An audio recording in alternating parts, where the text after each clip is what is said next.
What's up, party people, and hello, my friends. It's your girl, welcome to China, and welcome to my channel. And baby, we're about to go ahead and talk about chocolate drop himself, DERRICK JAXN. For those who do not know, we know he's been cheating, pumpkin eating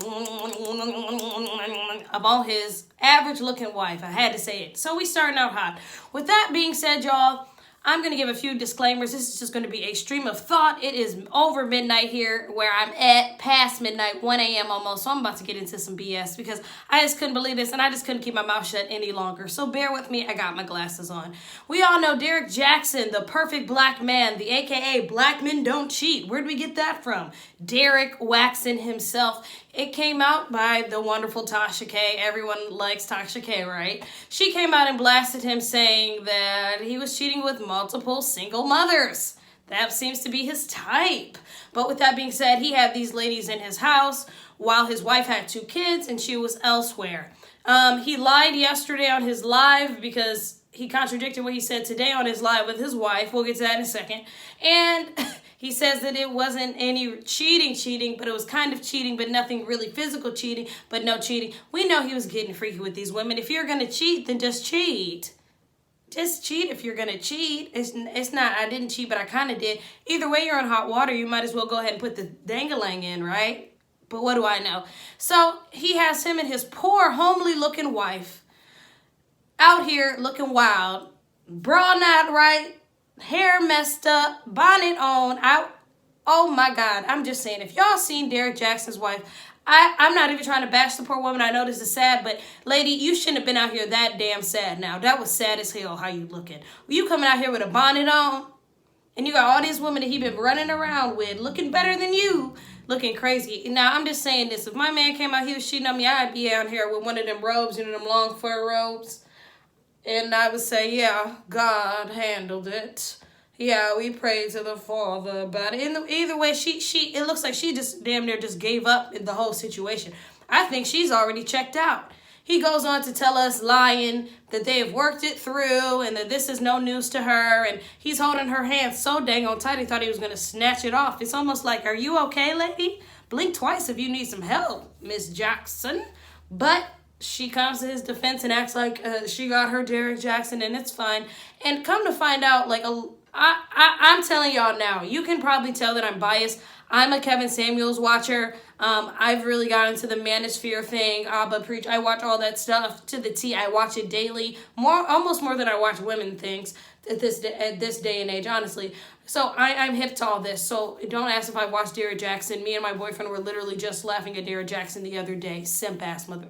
Anyway, he has his own platform. So I'm over here like, well, he probably pulled his wife out of bed. Like, listen, if you want us to still get this YouTube check, if you want some of these ladies to think that black men don't cheat or high value men don't cheat, and I really need you to get up. And she just like, all right, I'll get up. Seems like she's extremely manipulated. He said that he was getting dirty for 12 years. They've been together for 16, on and off. It was just all types of crazy BS. He even forces this poor lady on live. He probably like, please, you're the last thing to save my career. You, the woman who I've been cheating on. But I'm just like, you gonna really come here and let the rest of these women still slide up on DERRICK? Because keep in mind, some hoes aren't gonna even care that DERRICK was a cheater, pumpkin eater, okay? They like chocolate drop. He probably on roids or something. He's so damn big. But I'm just, I seen that he had a subscriber loss. I think that, yeah, his career is starting to teeter and totter. I think he's going to try and, you know, manipulate the rest of the women in the world. Will he succeed? I'm sure. But I'm just over here like, this is just so... I've never had somebody who really makes my skin crawl that I watch that I'm like, oh my God, but he really just makes my skin crawl. It's not even that he's lying to these women about their value and things of that nature. He just makes my skin crawl. Very much so screams narcissist to me. And then I understand that he just got saved. And if I'm a Christian, so if you ever have just gotten saved, sometimes you really, you really get into it. Sometimes people think people go overboard, but you really be filled with the Holy Spirit as a new Christian. So, they kept blaming it on God and God healed this. And they don't have to explain to anybody, but they do kind of have to explain. Stop saying you don't have to explain. We already know what happened. The ladies are already coming out. And then with that being said, he's over here like God this, God that. So I'm going to go ahead and like morph into what I feel about him blaming it on God. I feel like we shouldn't blame God. I mean, not blame God, but I feel like we shouldn't put everything on God when it comes to our flesh choices. I feel like we can ask him for forgiveness, but you're still going to have to deal with your things in your flesh here in reality. And I'm a Christian, but I just feel like that was just kind of a cheap way out to put that there and already manipulate Christian values of if they're not already manipulated for good or bad at this time. So it was just kind of upsetting. I'm just like, you're just over here giving us Christians a bad rap all over again, Derrick Jaxn.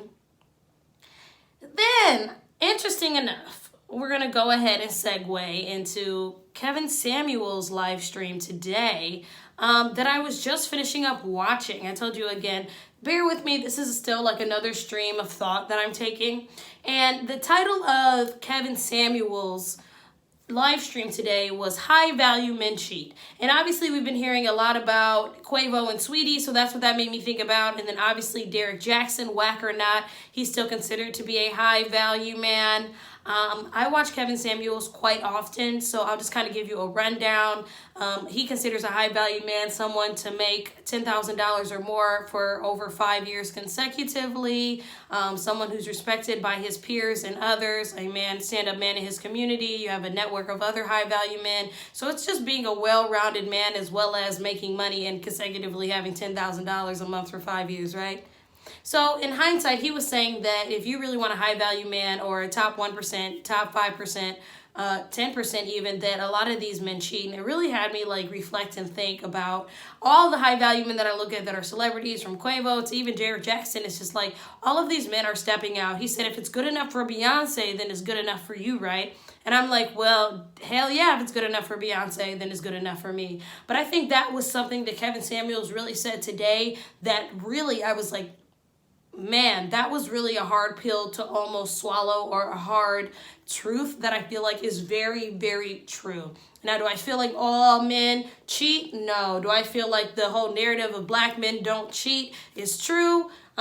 I think that all men cheat, and I think it's some men who don't, but I still think a vast majority will in some time or way in their life, or maybe they'll not get to the full physical. But now that I'm thinking about it, I feel like that's kind of true. And he was saying that back in the day, it was better, women accepted this, and really what changed. And something that was interesting to me, he said the woman in the castle, the man went out and did his thing, but she had the best meats and she was getting fed, and she had more of a life than just, I guess, worrying about if her husband was cheating or stepping out, because high value men who have all these things and accolades in life need a little bit more. And the woman and the wife may be his number one, but she may not be able to provide that. And that was just like interesting. And I said, China, now am I disagreeing with Kevin Samuels, someone who you watch? I'm one of those women who is a Kevin Samuels fan, and I think that this is almost a hard truth that I'm wrapping my head around. But then also I'm like, okay, does this mean that Kevin is now encouraging men who may not have the feeling to want to cheat to think that they are entitled to cheating or stepping out? But I'm not naive to know that it is a choice for a man not to step out. Men are, from even the Bible to all types of books of worship, I know that men have had multiple wives, men and one woman. Hey, it's hard enough being in a relationship right now and during the what's going on, the virus. And I'm just like, that is interesting to really think about the other elements of what make up a marriage and the things that some women who are married to high value men deal with, that I know is very much so true. But he says, hey, if it's good for Beyonce, then it's good for you, right? And I said, well, maybe. I think that the issues that women have with just dating dusties who cheat on them is almost, it ruins thinking about anyone who would give you the whole world, have everything, have you set up, have not a care in the world, and have him over there with Mary Sue for a couple nights, and he sends her off and you find out, but you're willing to give up your whole life. And I'm just like, wow, if I had all this, that, and the third, maybe I'd forgive you about Mary Sue. Interesting, right? These dynamics are just all kind of spewing out and coming together. And it's funny to segue back to DERRICK JAXN, the chocolate drop, our man over there. It was funny that out of all these things, he said, He still said that he cheated, right? And he's the perfect man. And he preached all this to these women, not being separated, this, that, and the third. He didn't even address the whole separated thing. He was still telling these women he was separated. He was still just trying to get his thing going. And I know that even, I'm even questioning, I'm like, Derrick, you saying that, all right, this was going on probably about like a year ago. But I'm just like, he was saved for about like 6 months now. And I'm just like, I just feel like, so now you're saved, all of a sudden you're not going to have these desires. Like, come on. And his poor wife, again, it was not for me. So Derrick Jaxn, waxing, definitely, it tugged on my heartstrings because I'm just like, this guy is so lame. I really feel bad for his wife almost. But girl, you should have put your little wig on or something and hopped up and said, yeah, I'm going to stand by him. I'm going to stand by him. I would love to know what y'all think. I would love to pick your brain and know if you think that like high value men should cheat or they do cheat. How do you feel about this Derrick Jaxn drama? It's just so interesting now that his career's like over and he was like the perfect man, the perfect black man, and it's all the more that just messes up our reality, right? It's just crazy. I'd love to know what you guys think. Hit that subscribe button. Again, on my way to 800 subscribers. See you guys later. Stay smooth. Bye-bye.